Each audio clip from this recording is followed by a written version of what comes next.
everyone, hope you guys doing great. Welcome back to my channel. In this video we'll talk about the remaining two characteristics of mortgage. तो discuss करते हैं. तो first मतलब इस video की first characteristic जो है वो है लोन टर्म. मतलब किस कंडीशन के ऊपर लोन दिया जाता है. ऑब्वियसली बैंक आपको ऐसे तो नहीं ना लोन दे देता, वो कोई कंडीशन सेट करता है कि आपको किस तरह से लोन देना है. तो फर्स्ट कंडीशन हमारे पास जो है वो है कोलैटरल. कोलैटरल का वर्ड हम तो सुनते हैं जब भी आप लोगों ने लोन लेने जाना है, तो आप कोलैटरल तो बहुत ही ज़्यादा सुनते हो जी. कोलैटरल रखवाएं, कुछ कोलैटरल होना चाहिए तभी लोन मिलेगा, विदाउट कोलैटरल तो हम लोन नहीं देंगे. तो इसी तरह से मॉर्टगेज बैंक्स भी जब लोन देते हैं तो उसके कुछ टर्म्स उसके होती हैं, उसकी कुछ कंडीशंस होती हैं.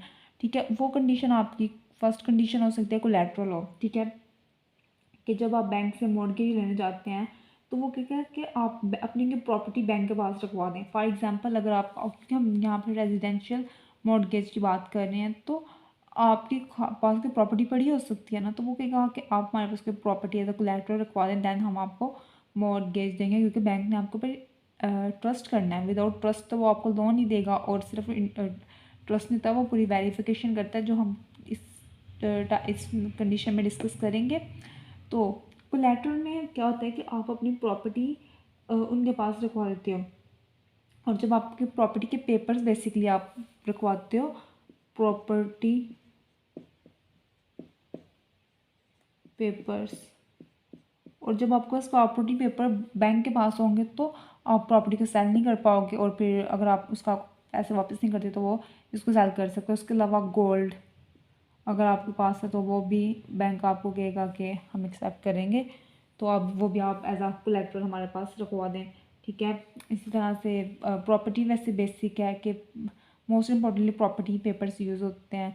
ठीक है, आप सेल नहीं कर पाओगे और इनकी वैल्यू भी ज़्यादा होती है ना प्रॉपर्टी की, इस वजह से ये कोलैटरल ज़्यादा डिमांड किया जाता है. उसके बाद हमारे पास आती है नेक्स्ट कंडीशन ना. नेक्स्ट कंडीशन ये आती है कि जब आप मॉर्टगेज लोन लेने जाते हो बैंक के पास, तो बैंक आपको कहता है कि कुछ डाउन पेमेंट दें हमें. ठीक है, मतलब डाउन पेमेंट का मतलब ये है कि जब आप प्रॉपर्टी ख़रीदने के लिए आप मतलब आपको प्रॉपर्टी ख़रीदने के लिए अगर कितनी पेमेंट चाहिए. Let's suppose you need 10 million. ठीक है, आपको 10 मिलियन यानी कि 1 करोड़ की प्रॉपर्टी है, तो 40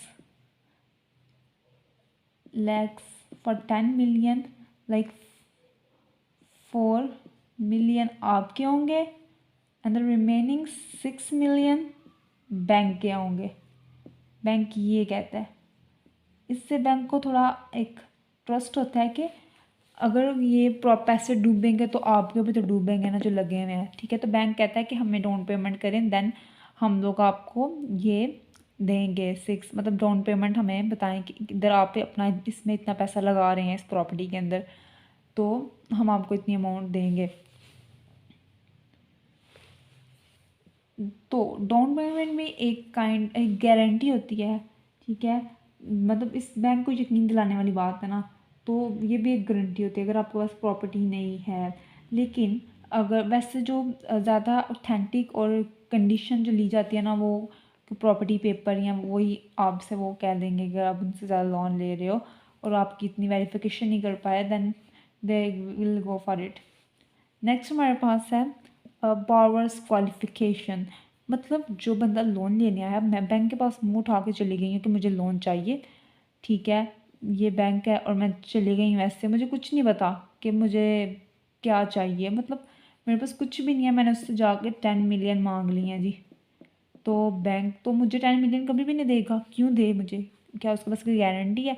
अगर तो मैं उसको प्रॉपर्टी के पेपर दे भी दूँ या फिर डाउन पेमेंट रखवा भी दूँ तो फिर भी, तो उसके लिए वायरस की क्वालिफिकेशन होना ज़रूरी है. ठीक है, बैंक को ये पता होना ज़रूरी है कि आइदर दिस मैन और women can pay back its loan और principal amount interest with interest payment, कि आप वो प्रिंसिपल अमाउंट इंटरेस्ट पेमेंट के साथ लोन वापस कर सकती है. उसकी सोर्स ऑफ इनकम क्या है, वो क्या उसका बैकग्राउंड है, क्या कहाँ से उसके पास पैसा आएगा, how they will give our money back to अस.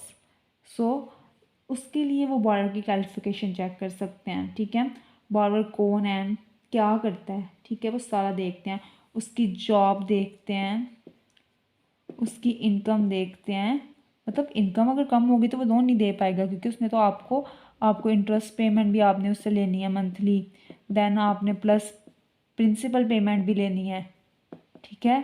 तो अगर उसकी नहीं है, जॉब अच्छी नहीं है, तो वो कैसे पे करेगा। और उसने अपने अखराजात भी निकालने हैं, डेली एक्सपेंसेस ऑफ लाइफ भी उसने पूरे करने हैं, तो वो कैसे करेगा, ठीक है। तो जॉब देखते हो, इनकम देखते हो, मतलब परमानेंट जॉब है, एज देखते हो, ठीक है। डिफरेंट फैक्टर्स होते हैं, आप लोग डिफरेंट चीज़ें बैंक्स की होती हैं जिसकी वजह से देखी जाती है कि ये बंदा हम लोगों ये क्वालिफाई करता है कि नहीं करता, ठीक है। बैंक के डिफरेंट मेथड्स हो सकते हैं, कोई भी मेथड हो कि आपको फॉर्म दे सकता है, उस फॉर्म में डिफरेंट रिक्वायरमेंट्स हो सकती हैं। अच्छा ये भी है, ये भी है, ये भी है, ये भी है, ये भी है, you are qualified for the loan now, ठीक है, वो आपको कह सकता है। देन बट अगर कंडीशंस ही नहीं मैच कर रही, ये भी नहीं है, ये भी नहीं है, और ये सिर्फ दो हैं, तो not qualified, it is something like that. तो बैंक की कुछ करेक्टरिस्टिक्स होती हैं मॉर्गेज बैंक की, कि जब वो उसने आपको लोन देना तो उसने आपको किस तरह से लोन देना है। तो ये इसका सेकंड पार्ट था। फर्स्ट पार्ट में हम लोगों ने डिस्कस की फ्यू करेक्टरिस्टिक्स, उसमें हम लोगों के पास थी mortgage interest rate, market and base rate, उसकी टर्म यानी कि टाइम के लिहाज से उसका टर्म था, और डिस्काउंट पॉइंट थे। फिर लोन की कंडीशन डिस्कस की हमने, जिसमें फर्दर दो टाइप्स आती हैं। दैन हम लोगों ने बॉर्डर क्वालिफिकेशन देखा। तो ये बेसिक करेक्टरिस्टिक्स थी लोन की। So if you have any question, any Curie, please mention it in comment section, I will response you guys. Please अगर आपको वीडियो अच्छी लगे तो इसको लाइक करें, चैनल को सब्सक्राइब करें। Thank you so much for watching the video.